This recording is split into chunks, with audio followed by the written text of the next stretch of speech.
أعوذ بالله من الشيطان الرجيم بسم الله الرحمن الرحيم قل إن كنتم تحبون الله قل إن كنتم تحبون الله فاتبعوني يحببكم الله ويغفر لكم ذنوبكم والله غفور رحيم قل أطيعوا الله وأطيعوا الرسول فإن تولوا فإن الله لا يحب المعتدين صدق الله العظيم وصدق رسوله النبي الكريم وعن أنس رضي الله تعالى عنه قال قال النبي صلى الله عليه وسلم لا يؤمن أحدكم حتى أكون أحب إليه من والده وولده والناس أجمعين أو كما قال النبي صلى الله عليه وسلم إن الله تعالى في شأن حبيبه ومحبوبه إن الله وملائكته يصلون على النبي يا أيها الذين آمنوا صلوا عليه وسلموا تسليما اللهم صل على محمد وعلى آل محمد كما صليت على إبراهيم وعلى آل إبراهيم إنك حميد مجيد اللهم بارك على محمد وعلى آل محمد كما باركت على إبراهيم وعلى آل إبراهيم إنك حميد مجيد اللهم صل على روح محمد في الأرواح اللهم صل على جسد محمد في الأجساد اللهم صل على قبر محمد في القبور لا إله إلا الله لا إله إلا الله لا إله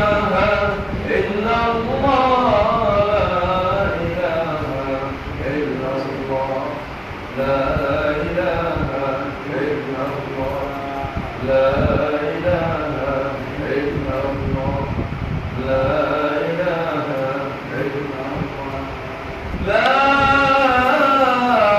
إله إلا الله محمد رسول الله صلى الله عليه وسلم الحمد لله رب العالمين والعاقبة للمتقين সম্মানিত উপস্থিত আমার প্রান্তীয় মুসলিমরা মুরব্বী বাবাজিরা যুবক ভাইয়েরা সমবয়স্ক ভাই বন্ধুরা আল্লাহ জাল্লা শানহু রব্বুল কারীমের দরবারে রাতগুলি শুকর ও সুজুদ আদায় করি যে রব্বুল আলামিন আপনাকে আমাদের পবিত্র জুমার দিনে জুমার নামাজ আদায় করা করতে আল্লাহ পাক আমাদেরকে আল্লাহ পাকের ঘর মসজিদে আসা বসা সুযোগ করে দিয়েছেন সেজন্য প্রাণ ভরে মন খুলে কালিমা তসবিহ আদায় করি সকলে বলে আলহামদুলিল্লাহ। সম্মানিত উপস্থিতি, আল্লাহ তাআলা এই পৃথিবীতে আল্লাহর পরিচয় তুলে দেওয়ার জন্য, আল্লাহ পাকের তাওহীদ একাত্মবাদ, আল্লাহ ছাড়া কেউ নাই, লা ইলাহা ইল্লাল্লাহ মুহাম্মাদুর রাসূলুল্লাহ সাল্লাল্লাহু আলাইহি ওয়াসাল্লাম, এই কালিমার দাওয়াত আল্লাহ পাক সকল নবীদেরকে দিয়েছেন। যে নবী যে যুগে আছে, লা ইলাহা ইল্লাল্লাহ মুসা কালিমুল্লাহ, লা ইলাহা ইল্লাল্লাহ ঈসা রূহুল্লাহ, লা ইলাহা ইল্লাল্লাহ আল্লাহ তাআলার দাওয়াতের সাথে ওনার নাম বলছে। আমাদের কাছে বলছে লা ইলাহা ইল্লাল্লাহ মুহাম্মাদুর রাসূলুল্লাহ, লা ইলাহা ইল্লাল্লাহ আল্লাহ তাআলা মাহবুব আর আমি মুহাম্মদ আল্লাহর রাসূল,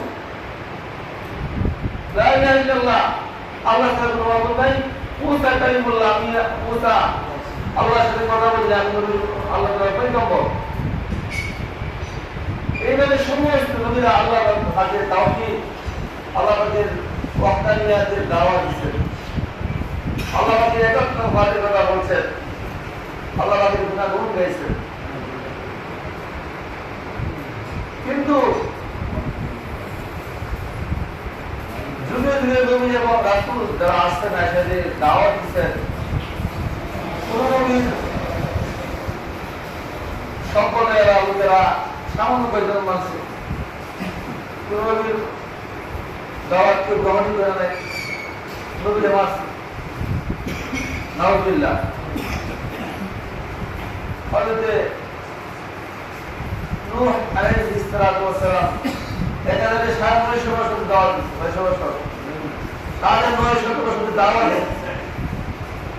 হাতে গোনা দুজন কয়েকজন মুসলমান হয়েছিল, আর বাকিরা নবীদেরকে পড়াইতো। সূরা নূহের ভিতরে আল্লাহ বলেন যে যখন নূহ আলাইহিস সালাম যখন দাওয়াত দিয়ে আসে, তখন তারা কানে মধ্যে আঙ্গুল দিত, ওখানে আঙ্গুল দাও, নূহ নতুন করে দাওয়াত দিলে এগুলো আমাদের যদি শুনতে না হয়, কানে আঙ্গুল দাও, তারা কানে আঙ্গুল দিত, দাওয়াত দিত, দিয়া দাওয়াত শুনতো না এবং তারা নবীকে মানত না। যারা মানছে তারা নবীর সাহাবী হয়েছে, নবীর অনুসরণে হয়েছে, জান্নাতি হয়েছে। আর যারা মানে নাই, তারা নূহ আলাইহিস সালাতু ওয়াস সালামের যুগে যারা নূহকে মানছে, তারা নূহের মহাপ্লাবনের সময় নূহের কিস্তিতে নূহের নৌকাতে তারা আরোহণ করছে। সুবহানাল্লাহ। আর যারা মানে নাই, তারা মহাপ্লাবনে পানিতে ডুবে মারা গেছে। আল্লাহ গজবে পানি আসছে। নূহ আলাইহিস সালাতু ওয়াস সালামের সন্তান, আপন সন্তান কেনান, তার নাম ছিল। বাবাকে মানে নাই, নবীকে মানে নাই। নূহ আলাইহিস সালাম অনেক কষ্ট হয়েছে, বেটা হয়েছে, হাই আমার সন্তান, হাই আমার ছেলে, আমার কথা মানে না। তখন আল্লাহ দোয়া করছে যে আল্লাহ আমার সন্তানকে একটু বুঝ দেন, আমার সন্তানকে আমার গলে ধরে দেন। সন্তানকে বুঝাইছে যে সন্তান, এ বাবা আমার কথা মানো, আমার মেয়েকে আরোহণ করো, তার তুমি জান্নাতি হবে। সুবহানাল্লাহ। কয়েকটা আমাদের লোক এখন পড়াও, সবটাই কি বলে বাবা আপনার নৌকায় উঠবো না, এই মহাপ্লাবন পানি আমাদের কোনো ক্ষতি করতে পারবে না। কি ওই পাহাড়ে উঠবে, পাহাড়ে উঠবো, পাহাড়ে আরোহণ করে গাছে উঠবো, পাহাড়ে উঠবো, তাহলে আর পানি খাইব না। যখন আমরা বলি কত পানি এমন ভাবে আসছে, পাহাড়কে ডুবে গেছে, পানি দিয়ে পাহাড় ডুবে গেছে, পাহাড় ডুবে গেছে, গাছ ডুবে গেছে, মানুষ দাঁড়ানো খায় মতো কোনো জায়গা নাই। তখন হযরতে নূহ আলাইহিস সালামের সামনে, তার নৌকার সামনে তার ছেলে ডুবতেছে। বাবা এখনো কালিমা বলো, আমাকে ভালো, আমার নৌকা আরোহণ করো না। সাতটা এগিয়ে একদিকে বোঝা, সাতটা একদিকে চলে যাবো, তবু আপনার মানব না, আপনার নৌকায় আরোহণ করবো না। বারবার যখন নূহ আলাইহিস সালামের সন্তানের ভালোবাসাই সন্তানের মায়ের যখন বারবার যখন ছেলেকে বলতেছিল, দাওয়াত দিচ্ছিল, তখন আল্লাহ পাক খবর দিচ্ছে, ক্বালা ইয়া নূহ ইন্নাহু লাইসা মিন নারিক, ইন্নাহু আমালুন গায়রু সালিহ, ফালা তাসআলনি মা লাইসা লাকা বিহি ইলম, ইন্নী আ'ইদুকা আন তাকুনা মিনাল জাহিলিন। হে নূহ, এটা তোমার সন্তান না, তোমার মানে না। যে সন্তান তোমাকে মানে না, সে সন্তান সন্তান হতে পারে না, ঠিক কিনা? কথা বলে না। যে সন্তান আপনার কথা মানে না, সে সন্তান কি সন্তানের যোগ্য? যে সন্তান বাবার কথা শুনে না, বাবা বলে এটা আমার সন্তান না, সন্তান না করে কিন্তু আসলে তো সন্তান, আসলে তো সন্তান। কেন না জানে? সন্তানের কাজ করে বাবা অপমান হইতেছে, বাবার বিলন্তি হইতেছে, বাবার সম্মান হারি হইতেছে, এখানে বলে এটা আমার সন্তান না, এটা আমার মেয়ে না। ওকে না লাগিয়েছে গা, আমার মা সম্মান নষ্ট করছে। তো নূহ আলাইহিস সালাম বারবার সন্তানের ভালোবাসায় আল্লাহর কাছে অভিযোগ করতেছিল। আল্লাহ বলছে নূহ ক্বালা ইয়া নূহ ইন্নাহু লাইসা মিন আহলি, এ নূহ এটা তোমার সন্তান না, ইন্নাহু আমালুন গায়রু সালিহ, তার আমল ভিন্ন, সে আমি আল্লাহকে মানে না। ইন্নাহু আমালুন গায়রু সালিহ ওয়ালা তাসআলনি মা লাইসা লাকা বিহি ইলম, তুমি তার সম্পর্কে আমার কাছে কোনো অভিযোগ করো না, আমার কাছে কোনো দরখাস্ত করো না, তার সম্পর্কে আমি আল্লাহ জানি, সেই ইসলাম ধর্ম গ্রহণ করবে না। তোমাকে মানবে না, গ্রহণ করবে না, কালিমা মানবে না, সুতরাং তাকে নিয়ে তুমি আর আমার সাথে কথা বলো না। যদি তার সম্পর্কে কথা বলো তাহলে তুমি জাহেদের অন্তর্ভুক্ত হয়ে যাবে, তুমি অপরাধীর মাঝে সামিল হয়ে যাবে। তোমরা ভয় পেয়েছে, আর কোনদিন আর কিছু বলে নাই। আর এমন কান্না কাঁদছে, কাঁদতে কাঁদতে চোখের পানিতে ওনার শরীর ভিজে গেছে, বন্যা হয়ে গেছে। এই জন্য নূহ আলাইহিস সালামের আরেকটা নাম আছে, আসো পরবর্তীতে উনি এই যে আল্লাহর এই ধর্মকে এত বেশি কাঁদছে, তার নাম হয়েছে নূহ, মানে কান্দাওয়ালা নবী। সুবহানাল্লাহ। আমার বন্ধুগণ, দুনিয়ার যা কিছু আছে সব কিছুর যদি একটা ভালোবাসা আছে, ভালোবাসা কাজ করে। ভালোবাসা যদি না থাকে তাহলে দেখবেন সন্তান বাবার গলায় ছুরি দেয়, স্বামী স্ত্রীর গলায় ছুরি দেয়, স্ত্রী স্বামীর গলায় ছুরি দেয়, কেন? ভালোবাসা নাই। আর যদি ভালোবাসা থাকে না, এটা আমার স্বামী, তার ভরণ পোষণ আমি, তার কামাই আমি খাই, তার দায়িত্বে আমি আছি, এটা আমার বাবা, আমার বাবার বয়সে আমি জন্মগ্রহণ করছি, বাবা আমাদের কুলে করে বাইরে বড় করছে। যখন এই মহব্বত ভালোবাসা থাকে তো সন্তান বাপের পায়ের নিচে মাথা নত করে দেয়, বাবাকে সম্মান করে। সুবহানাল্লাহ। আর যখন বাবা আর সন্তানের ভালোবাসা থাকে না, স্বামীর স্ত্রীর ভালোবাসা থাকে না, দুনিয়ার সর্বক্ষেত্রে যখন ভালোবাসা না থাকে তখন বিদ্বেষ কাজ করে, বিদ্বেষ। আর বিদ্বেষের কারণে মানুষ সত্য বলে মিথ্যাও বলে, এটা সত্য তাই বলে, যা মিথ্যা তাও বলে। কেন? ভালোবাসা নাই। এই জন্য আমাদের বলে যে দেখতে না বললে চলন টাকা, দেখতে না বললে চলন টাকা, মানে ভালোবাসা নাই, তারা হয়ে আসে আসে, কিন্তু সেই চারাই আসে না, চলে আসতেছে, আর এসে তারা মনে হইতেছে ভালোবাসা নাই। ভালো কথা বলতেছে, তার কাছে ভালো লাগে, কেন? তার প্রতি তার ভালোবাসা নাই। আর যখন ভালোবাসা থাকে তখন খারাপ ভুল যাওয়া বলে যে না ভালোই করছে। এই জন্য লাইলি আর বন্ধুর ইচ্ছা আমরা বহু শুনছে, লাইলি আর বন্ধুর ইচ্ছা বহু শুনছে। লাইলি বলে যে হাইলে এই রাস্তায় আমার বন্ধু হাইতে গেছে, বন্ধু বলে এটা আমার লাইলির শহর, এই শহরের দেওয়ালে বেশি বাদে মাথা খারাপ তুমি কি বলবা, এটা আমার লাইলির শহর, এই শহরে আমার লাইলি বাস করে, এই শহরের দেওয়ালে লাইলির প্রেম ধারণ করে আছে। এই কারণে শহরের সব বালকনা দেওয়াল এগুলো শহরের কুত্তার ভাইয়া তোমা দেয়, আমার লাইলির শহরের কুত্তা। কি কারণে? ভালোবাসা আলাদা নেই, ভালোবাসা। এই জন্য কবি বলেন मोहब्बत एक आजिब शय है, मोहब्बत एक आजिब शय है, बयां करना नामुमकिन है, ना जीता है ना मरता है, ना खाता है ना पीता है। सुभान अल्लाह। भालोबासा मोहब्बत এমন এক জিনিস যেটা মরেও না, জিনিসও না, মরেও না, খাওয়াও না, পান করাও না, এটার মধ্যে হারও নাই, দ্বিতীয় আর কিছু নাই। সুবহান আল্লাহ। ভালোবাসার উপমা, ভালোবাসার মহব্বতের উদাহরণ, যে ভালোবাসা যাকে বলো সে তারা অন্য কেউ বলে না। দুনিয়ার এই মাঝার দিয়ে দুনিয়ার বাহ্যিক ভালোবাসা যদি এরকম হয়, দুনিয়ার বাহ্যিক এই বাজারে এটা হাকিকত ভালোবাসা না, কারণ এই দুনিয়ার ভালোবাসার স্থায়িত্ব নাই। আপনি যাকে ভালোবাসেন তার থেকে আপনার বিচ্ছন্ন হবেই। আপনি যাকে ভালোবাসেন, এই দুনিয়াকে ভালোবাসেন, সন্তানকে ভালোবাসেন, টাকা-পয়সাকে ভালোবাসেন, ঘরবাড়িকে ভালোবাসেন, দুনিয়ার চিজ আসবাবকে ভালোবাসেন, কিন্তু এই ভালোবাসার স্থায়িত্ব না, এই ভালোবাসার বন্ধ একদিন শেষ হবে। রাসূল বলেন, তোমার এমন এক জিনিসের কথা স্মরণ করো যে জিনিস আইসা দুনিয়ার সকল ভালোবাসা, দুনিয়ার সকল মহব্বত, দুনিয়ার সকল বন্ধনকে ছিন্ন করে দিবে। সেটা হলো মৃত্যু। ঠিক না? মৃত্যু আসবে, মৃত্যুর কারণে দুনিয়ার সকল ভালোবাসা, দুনিয়ার সকল বন্ধন শেষ করে দিবে। মৃত্যু নামক এক নিষ্ঠুর জিনিস আইসা, মৃত্যু কাউকে ছাড়বে। মৃত্যুর পেয়ালা আসলে পান করতে হবে।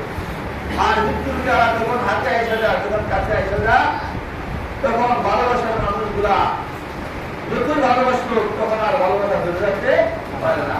তখন চোখের ভালোবাসার কারণে চোখের পানি ছাড়ে, বুক চাপড়াই কাঁদে, আহা আমার বাবা, আহা আমার সন্তান, আহা আমার ভাই, সেটা দিনের জন্য আমাদের ছেড়ে চলে যেতেছে। রাসূল বলেন, দুনিয়ার মাঝাজি, দুনিয়ার এই ভালোবাসার রোগটা যদি এমন হয় যে মানুষকে, যে মালিক তোমাকে বানাইছে, যে আল্লাহ তোমাকে বানাইছে, যে আল্লাহর কাছে তোমার চলে যেতে হবে, তাহলে সে আল্লাহ সম্পর্কে তোমার কেমন ভালোবাসা দুনিয়ার সকল ভালোবাসার প্রাণ কেন্দ্র হবে আল্লাহ এবং আল্লাহ রাসূল। দুনিয়ার সকল ভালোবাসার প্রাণ কেন্দ্র ভালোবাসবে, দুনিয়াতে লাভ হবে, আখিরাতে লাভ হবে। তারা যারা, তাহলে আল্লাহ, আল্লাহ রাসূল। আল্লাহকে ভালোবাসবে, রাসূলকে ভালোবাসবে, দুনিয়াতেও আপনার লাভবান হবে, আখিরাতেও লাভবান হবে। আল্লাহ এবং আল্লাহ রাসূলকে ভালোবাসতে হবে। আর আল্লাহ এবং আল্লাহ রাসূল বলেন, দুনিয়াতে কেউ যদি আমি আল্লাহকে খুশি করার জন্য, আল্লাহ হস্তে যদি কেউ একজন আরেকজনকে ভালোবাসে, এই ভালোবাসা দুনিয়ার সত্যিকারের ভালোবাসার কোনো উদ্দেশ্য নয়। একজন তো আল্লাহকে খুশি করার জন্য, যাকে ভালোবাসি সে দিনদার, নামাজ পড়ে, আল্লাহ মানুষ, সে পরহেজগার, গুনাহ থেকে বাঁচে, এই কারণে আমি ভালোবাসি। কেউ যদি দুনিয়ার এই ভালোবাসা করতে পারে আল্লাহর হস্তে, আপনি বলেন কাল হাসরের মাঠে যেদিন আল্লাহ আমাদের আরশের ছায়া পৃথিবীর ছায়া থাকবে না, সেদিন 7 শ্রেণীর মানুষকে আল্লাহ তার এই আরশের বিশেষ স্থান দিবেন। তার মাঝে একটি মানুষ হবে যারা প্রবেশ করে একটি অপরকে আল্লাহর হস্তে ভালোবাসে। ইসলামের ভালোবাসা দাম আছে কিনা? কতবার আছে কিনা? আছে। দুনিয়ার ভালোবাসার দাম আছে। যে আপনি আমাকে ভালোবাসেন, আমি আপনাকে আল্লাহর হস্তে ভালোবাসি, কোনো উদ্দেশ্য নয়, একমাত্র আল্লাহ খুশি করার জন্য। রাসূল বলেন, আল হুব্বু ফিল্লাহ আল বুগযু ফিল্লাহ হাত্তা তাসতাকমিলাল ঈমান। যে আল্লাহর হস্তে ভালোবাসি, আবার আল্লাহর জন্য ভালোবাসা সম্পর্ক ছিন্ন করি। লোকটা নেককার, ভালো মানুষ, আল্লাহর হস্তে ভালোবাসা স্বার্থ নাই। লোকটা আল্লাহ থেকে দূরে চলে গেছে, নামাজ কালাম ঠিক করে না, মুনাফিক হয়ে গেছে। আগে ভালো ছিল, এখন মুনাফিক হয়ে গেছে। তার সাথে ভালোবাসা আমার নাই, কেন? সে মুনাফিক হয়ে গেছে। আগে ভালো ছিল, এখন ভালো নাই। আমি আল্লাহর জন্য তার সাথে ভালোবাসা সম্পর্ক ছিন্ন করবো।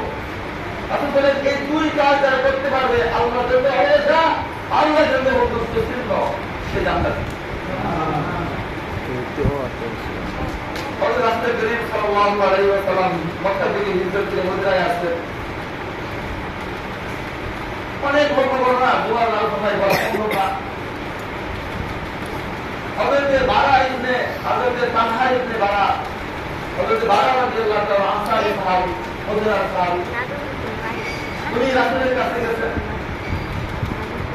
রাসূলের কথা শুনেন, রাসূলের ভালোবাসায় উনি ওনার দরবারে বসেন, মজলিসের নবুয়াত, দরবারে নবুয়াতে বসেন, রাসূলের কথাবার্তা শুনেন। আর থেকে 9 বছরের শিশু সন্তান তালহা, আর থেকে 9 বছরের শিশু সন্তান তালহা রাদিয়াল্লাহু তাআলা, ভাই বাবা আপনি বলতেছেন কোথায় যান? বলে আল্লাহ নবী মুহাম্মদুর রাসূলুল্লাহ বলে সাল্লাল্লাহু আলাইহি ওয়াসাল্লাম মক্কা থেকে মদিনায় হিজরত করে আসছে।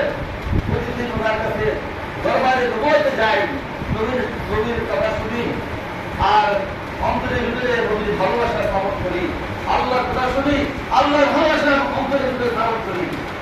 বাবা আমার তো নবীর দরবারে নিয়ে যাবে কথা বলেন না আজ থেকে বছরের সন্তান তালহা বলে বাবা যদি দিন আপনার দরবারে নবুয়তে যান নবীর ভালোবাসায় নবীর কাছে যান নবীর কথা শোনেন বাবা আমি আপনার শিশু সন্তান আমাকে কি আপনার নবীর কাছে নবীর দরবারে নিয়ে যাবেন বাবা বলেন ঠিক আছে আগামীকাল তোমাকে নবীর দরবারে নবীর কাছে নিয়ে যাবো বলেন দিন যখন দরবারে নবুয়তে অন্যদিন তালহা রাদিয়াল্লাহু তাআলা আনহু শিশু বাচ্চা 3 বছর বয়স বাবার কান্দে করে গেছে বাবার কাছে গেছে বাবার সাথে নবীর দরবারে গেছে নবীর দরবারে বসে নবীকে দেখে আর কানে কানে বাবার কাছে বলে বাবা তোমার নবী অনেক ভালো সুবহানাল্লাহ একটু পরে আবার বলে বাবা আপনার নবী সত্যবাদী বাবার কাছে নবীর দিকে তাকিয়ে দিয়েছে আর একের সময় এক একটা কথা কানে কানে পড়ে নবী রাসূলুল্লাহ সাল্লাল্লাহু আলাইহি ওয়াসাল্লাম খেয়াল করতেছেন শিশু বাচ্চা বারবার বাবার কান্দে ধরে তাদের ধরে কানে কানে কিন্তু বলে আবার কিছুক্ষণ পরে আবার বলে বলতেছে হে মারা একে ইয়া রাসূলুল্লাহ আমার বাচ্চা আমার সন্তান তাই নাকি হ্যাঁ শিশু বাচ্চা কেন নিয়ে আসছো ইয়া রাসূলুল্লাহ সে আপনাকে ভালোবাসে আপনাকে দেখতে চাই আপনাকে মহব্বত করে এই জন্য আপনাকে দেখতে চাই এই জন্য দরবারে নবুয়তে আপনাকে দেখার জন্য নিয়ে আসি বলে তোমার কানে কানে সে কি বলে কানে কানে কি বলে বলতে ইয়া রাসূলুল্লাহ ইয়া হাবিবাল্লাহ আমার বাচ্চা আমার কানে কানে বলতেছে যে বাবা আপনার এই নবী যে সুন্দর চেহারা নুরানি চেহারা আমি শিশু বাচ্চা হলেও বুঝতে পারতেছি আমার মন বলে আপনার নবী সত্যবাদী তাই নাকি হ্যাঁ আর কি বলেন বলে রাসূলুল্লাহ আমার এই শিশু বাচ্চা শিশু সন্তান বলতেছে যে বাবা আপনার নবী যে সুন্দর চেহারা আমাদের চেহারা আপনার নবীর কাছে আমি মুসলমান হতে চাই একই সময় এক একটা কথা বলতেছে শিশু বাচ্চা দেখেন না এই সময় তার মানে যাও দিতে হয় তাই বলে তার কাছে দিলেন আসো বাবা কাছে আসো কাছে দিলেন আর বুকে ধরে দিলেন দোয়া করলেন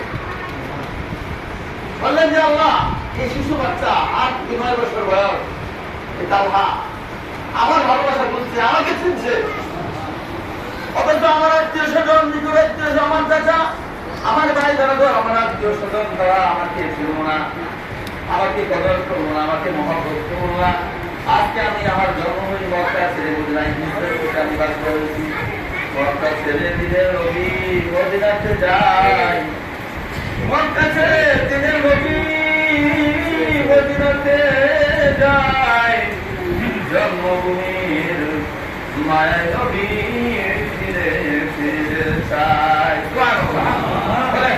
মক্কা ছেড়ে দিনের নবী মক্কা ছেড়ে দিনের নবী মদিনাতে যায় জন্মভূমির মায়ায় নবী ফিরে ফিরে যায়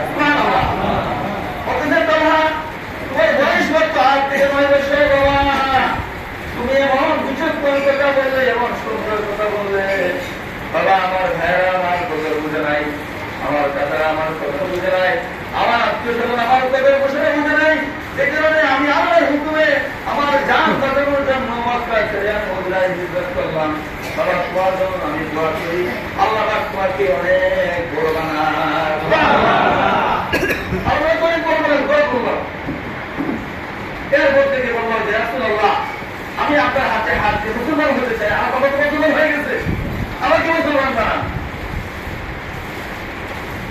বলতেছে যে তুমি আসো দরবারে নবুয়তে আসা যাওয়া করো তারপরে মুসলমান বানাবো রাসূলুল্লাহ না আমার আর সহ্য হইতেছে না এখনই আমাকে মুসলমান বানান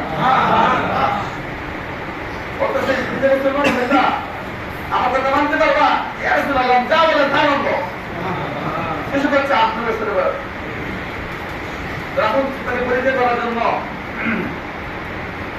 তরবারি আনো, খোলা তরবারি নিয়ে আসছে, বলতেছে আমি তুমি যা বলি তার মানতে পারবো যে মানতে পারবো, যাও তোমার বাবার কাল্লা খাইতে বলো, তোমার বাবার তরবারি দেয়া তোমার বাবার কাল্লা খাইতে বলো। মুহূর্তের ভিতরে রাসূলের প্রেম, রাসূলের ভালোবাসা তার অন্তরে এমন ভাবে দীপ্ত হয়েছে, এমন ভাবে বসতে তরবারি যেন বাবা দিয়ে আগাইতেছে, তরবারি নিয়ে বাবাকে রাসূল বলছে বাবার কাল্লা খাইতে বলে যে বাবার দিয়ে আগাইতেছে, বাবার দিয়ে আগাইতেছে, বলছে তলহা থামো, আবার কাঁপতে তাকাইছে, বলছে আমি তোমাকে পরীক্ষা করলাম, সুবহানাল্লাহ, আমি তোমাকে পরীক্ষা করলাম, তোমাকে বাবার কাল্লা একদম কাটতে পারি নাই, দেখলাম আমার প্রতি তোমার ভালোবাসা কেমন। বলছে রাসূলুল্লাহ ইয়া হাবিবাল্লাহ, আপনার প্রতি আমার এত ভালোবাসা এত মহব্বত আছে, আপনি বলছেন আমার বাবার কাল্লা কাটার জন্য, আমি সত্যি সত্যি আমার বাবার কাল্লা কাটার জন্য প্রস্তুত হয়ে গেছি। রাসূল বলেন বাবা, ইসলাম কোনদিন বাবার কাল্লা কাটতে বলে নাই, ইসলাম কোনদিন মানুষকে হত্যা করতে শেখায় না, ইসলাম মানুষকে ভালোবাসা শেখায়, ভালোবাসা শেখায়। ইসলাম কোনদিন হিংসা শেখায় না, বিদ্বেষ শেখায় না, ইসলাম কি শেখায়? ভালোবাসা, ভাতৃত্বের বন্ধন। আর মুসলিম আখুল মুসলিম, পৃথিবীর সমস্ত মুসলমান একজন একজনের ভাই। আমি একটু ঘটনা বলছিলাম, এক সাহাবী এক খুনের আসামি হয়েছে, তো উমরের দরবারে বিচার নিয়ে গেছে, বলছিলাম তারপর কি কেউ নাই, তাবুদেরকে ভাই বলছে আমার এই ভাইয়ের পক্ষে আমি জামিনদার হইলাম, আমার এই ভাইকে শুনে দেওয়া হোক ক্ষমা ঘটনা, আমার এই ভাইয়ের যদিও ইসলামের ভাতৃত্বের বন্ধন নাই, রক্তের বন্ধন নাই, কিন্তু ইসলামের বন্ধন আছে, কোরআনের বন্ধন আছে, হাদিসের বন্ধন আছে। রাসূল আপনার মুখে শুনছি, রাসূলের মুখে আমি শুনছি, রাসূল বলছেন আল মুসলিম ওয়া আখুল মুসলিম, সুবহানাল্লাহ। কোরআনে বলছে ইন্নামাল মুমিনুনা ইখওয়া, নিশ্চয়ই একজন মুসলমান আরেকজন মুসলমানের ভাই। তো তার মাঝে আমার আত্মীয়তার সম্পর্ক থাকতে না পারে, রক্তের বন্ধন না থাকতে পারে, কিন্তু কোরআনের বন্ধন আছে, সুবহানাল্লাহ। ইয়া রাসূলুল্লাহ, মুহূর্তের ভিতরে আপনার প্রতি আমার এমন ভালোবাসা, এমন মহব্বত যাচ্ছে, আপনি এখন যা বলবেন আমি তা করতে রাজি, সুবহানাল্লাহ। ওই সাহাবী বলতেছে ঠিক আছে তুমি দরবারে নবুয়তে আসা যাওয়া করতে থাকো। এভাবে আসা যাওয়া করতেছে, হঠাৎ করে একদিন শুধু সাহাবী এশা নামাজ পড়ে বাবার সাথে মসজিদ থেকে গেছে, মসজিদ নববী থেকে প্রায় 1 মাইল মতো দূর তোমার বাড়ি, 1 মাইল দূর থেকে নামাজ পড়ার জন্য আসতো সাহাবায়ে কেরাম, সুবহানাল্লাহ বলেন। হযরত বারা রাদিয়াল্লাহু তাআলা সন্তানকে নিয়ে 1 মাইল দূর থেকে মসজিদ নববীতে আসছে এশা নামাজ পড়ার জন্য। এশা নামাজ পড়ে আবার চলে গেছে, আবার ফজর নামাজ এসে পড়বে। এশা নামাজ পড়ে গিয়ে বলতেছে না গো আমার শরীরটা না কেমন লাগতেছে, মা যদি আমি রাত্রে মারা যাই, রাত্রিবেলা রাসূলকে খবর দিয়েন না, রাসূলকে সংবাদ আমার মৃত্যু সংবাদ দিয়েন না। মা বলে বাবা তুমি আমার চলে যাওয়ার দর কেন এমন কথা বলো বাবা, এবং নিশ্চয়তা কেমন কেন বলো, তোমার বয়স মাত্র 8 বছর, এমন কথা বাবা বলো না, আমি তোমার জন্য দোয়া করি আল্লাহ তোমাকে নেক হায়াত দান করো। হযরত তালহা বলেন মাগো আমি সুস্থ হলে হবে কি, আমার হায়াত তো আমার কাছে না, আমার ভালো মন্দ তো আমার মালিকের কাছে। বলিতে ভাই গো মা আমি আজকে রাত্রে মারা যাবো, আজকে রাত্রে মারা যাই, সাবধান আমার রাসূলকে সন্তান দিয়েন না, রাসূলকে সন্তান দিলে রাসূলের কষ্ট হবে। রাসূল সাহাবায়ে কেরামকে নিয়ে রাত্রিবেলায় আমার জানাজায় শরীক হবে আসবে, আমার কষ্ট রাসূল দিকে আসে, আর এই মধ্যে অনেক দূরের রাস্তা, এই দূরে রাসূলকে কোনো ক্ষতি করে, রাসূলের কোনো কষ্ট হয়ে যায়, রাসূলের কোনো সমস্যা হয়ে যায়, এজন্য আমি রাত্রিবেলা মারা গেলে রাত্রিবেলায় দাফন কাফন করে দিয়ে সাবধান রাসূলকে রাত্রিবেলা আমার মৃত্যু সন্তান দিয়েন না। পরে হয়তো কিছুক্ষণ পরেই এসে সাহাবী মৃত্যু করে ধরে বসে মারা গেছে। এই জন্য নেককার মানুষ যারা যারা আল্লাহর প্রিয় বান্দা হয়, আল্লাহ যে মৃত্যু সংবাদ অগ্রিম দিয়ে দেন, জানিয়ে দেন। কোরআনের কথা ইন্নাল্লাযীনা ক্বালু রাব্বুনা আল্লাহ সুম্মা ইসতাকামু তাতানাজ্জালু আলাইহিমুল মালায়েকা। ফেরেশতা এসে সংবাদ দেয় যে তোমার সময় শেষ। আল্লাহ তাখাফু ওয়া লা তাহজানু, তুমি ভয় করো না, চিন্তা করো না। আল্লাহ তাখাফু ওয়া লা তাহজানু ওয়া আবশিরু বিল জান্নাহ, জান্নাতের সুসংবাদ দাও। এটা মানে একটা যারা আপনারা বুঝতে পারেন। ওই শিশু বাচ্চা বুঝতে পারছে যে আজ রাতে আমার মৃত্যু হবে, তো মারা গেছে, তার ওসিয়ত করে রাসূলকে সংবাদ দেয় নাই। তার বাবা মিলে আত্মীয়স্বজন মিলে রাত্রি দাপন করে গেছে। সকালবেলায় ফজর নামাজ পড়তে গেছেন হযরতে বারার রাদিয়াল্লাহু আনহু। তো ফজর নামাজে পড়া পড়ে অভ্যাস ছিল মসজিদে থেকে বসা, হাল হাত জিজ্ঞেস করা যে কেমন আছেন, রাত্রে কেমন গেল। আমার তো ফজর নামাজ পেলা মসজিদে বসার সুযোগ হয় না। ইমাম সাহেব ঘুরে বসে গেছে সুন্নত, সুন্নত। ইমাম সাহেব কি জিজ্ঞাসা করে কেমন আছেন, আর মসজিদের দিকে ইমাম সাহেব জিজ্ঞাসা করার সুযোগ নাই, মসজিদের আগে যাইয়া সুন্নত। আর কেমন আছেন ভালো মতো জিজ্ঞাসা করা, কোন সমস্যা আছে কিনা মসজিদেরকেও জিজ্ঞাসা করা, মসজিদের ইমাম সাহেবকে জিজ্ঞাসা করা। রাসূল সাহাবাদের শেয়ার করতেন যে রাসূলুল্লাহ আজকে রাতে এই স্বপ্ন দেখছি, আজকে রাত্রে এই স্বপ্ন দেখছি, আজকে রাত্রে আমার এই হয়েছে। সাহাবারা রাসূলকে বলতেন, রাসূল বলতেন আমি আজকে রাত্রে এই স্বপ্ন দেখছি। রাসূল বলতেন সাহাবারাও বলতেন, একজন আরেকজনকে বলতেন, পরামর্শ করতেন, কথাবার্তা বলতেন। রাসূল ফজর নামাজের পরে সাহাবায়ে কেরাম ঘুরে বসতেন, বসে দেখেন যে হযরতে বারা মলিন শুকনা, মনে হইতেছে অনেক কষ্টের চাপ। বলতে বারা কি তোমার কি হয়েছে, তোমার মুখটা অনেক মলিন দেখা গেছে, আর তোমার শিশু বাচ্চা কোথায়, শিশু বাচ্চা কোথায়? তো বিস্তারিত ঘটনা বললেন, ইয়া রাসূলুল্লাহ আমার শিশু বাচ্চা এই ঘটনা বললেন যে আজকে রাত্রে নামাজে কোথায় দিয়া ওসিয়ত করতেন যে আজকে মারা যায়, রাসূলকে সংবাদ দিও না। তো বাচ্চা ওসিয়ত করে রাসূলকে সংবাদ দিয়ে আমরা কাগজ করে মারি দিই। আর এই বলে রাসূল বেকুল হয়ে গেছেন, বেকুল হয়ে গেছেন, অস্থির হয়ে গেছেন। সুবহানাল্লাহ। আমার একটা আজমের সাহাবী, শিশু বাচ্চা, শিশু সাহাবী আমার জন্য এত মহব্বত দেখাইলো, এই আমার সাহাবীরা সবাই রেডি হও, আমরা এখনই তার কবর জিয়ারত করতে যাবো। ফজরের পরে সাহাবায়ে কেরামদের দাওয়াত দিয়ে রাসূল করিম সাল্লাল্লাহু আলাইহি ওয়াসাল্লাম হযরতে তালহা রাদিয়াল্লাহু আনহু কবরের কাছে শিশু বাচ্চা সাহাবীর কবরে যা এমন একটা দোয়া করতেন যেটা আমাদের জন্য স্মরণীয়। বলছেন, আল্লাহ আমি তোমার হাবিব, আমি তোমার রাসূল, আমি আমার এই শিশু সাহাবীর প্রতি রাজি খুশি আছি। আল্লাহ তুমি আমার এই শিশু সাহাবীর প্রতি রাজি খুশি হয়ে যাও। তোমরা বলেন না রাসূল সাহাবায়ে কেরামকে নিয়ে কবরের পাশে গিয়ে দোয়া করতেছে যে আল্লাহ আমি আজ রাত পর্যন্ত আমার এই শিশু সাহাবী তালহার প্রতি খুশি ছিলাম, রাজি ছিলাম। আল্লাহ আমি তার কবরের পাশে সাহাবায়ে কেরামকে নিয়ে আসছি, আমি তার জন্য দোয়া করতেছি, আল্লাহ তুমি তার প্রতি খুশি হয়ে যাও। আর তার প্রতি শুধু খুশি হয়ে যাবে না, আল্লাহ তোমার কাছে আমি আরজি করতেছি, তোমার কাছে আমি আমার অনুরোধ করতেছি, আমার এই সাহাবীর কবরে আয়েশা আমার সাহাবীকে যেন সে খুশি হালে আছে এমন একটা হাসি, তার একটা সুসংবাদের হাসি যেন আমি কানে শুনতে পারি, আল্লাহ তুমি ব্যবস্থা করে দাও।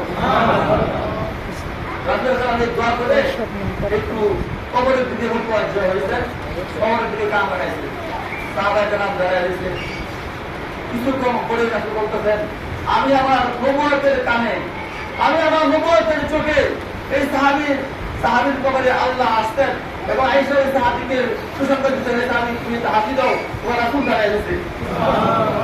ওই সাহাবী হাসি দিছে, আমি আমার নবুয়তের কানে, নবুয়তের চোখে হাসি এবং তার পুষ্টি সংবাদ আমি দেখছি, তোমরা সবাই এই সুসংবাদ গ্রহণ করো। নবীর প্রেম নবীর ভালোবাসা তাদের অন্তরে এমন ছিল, আমরা যদি নবীর প্রেম নবীর ভালোবাসা আমাদের অন্তরে ধারণ করতে পারি, আল্লাহ এবং আল্লাহ রাসূল আমাদের খুশি হবেন। আর এই দুনিয়াতে আল্লাহ এবং আল্লাহ যদি খুশি হতে পারেন তো দুনিয়ার সব কিছু আপনার আয়ত্তে আসবে। আর যদি আল্লাহ এবং আল্লাহ রাসূল ছাড়া যত ভালোবাসা আছে দুনিয়ার সমস্ত ধরে নেন, দুটা জায়গায় পেরেশানি হবেন। আজকে বন্ধু কালকে সুখ, আজকে ভালো কালকে মন্দ, আজকে ক্ষমতা আছে কালকে নাই, আজকে ইজ্জত আছে কালকে নাই, আজকে দৌলত আছে কালকে নাই, ঠিক না? আল্লাহ সকলকে প্রতিদান করো। আমিন। ওয়া আখিরু দাওয়ানা আলহামদুলিল্লাহি রাব্বিল আলামিন। যারা সুযোগ পেয়েছে তারা করেন।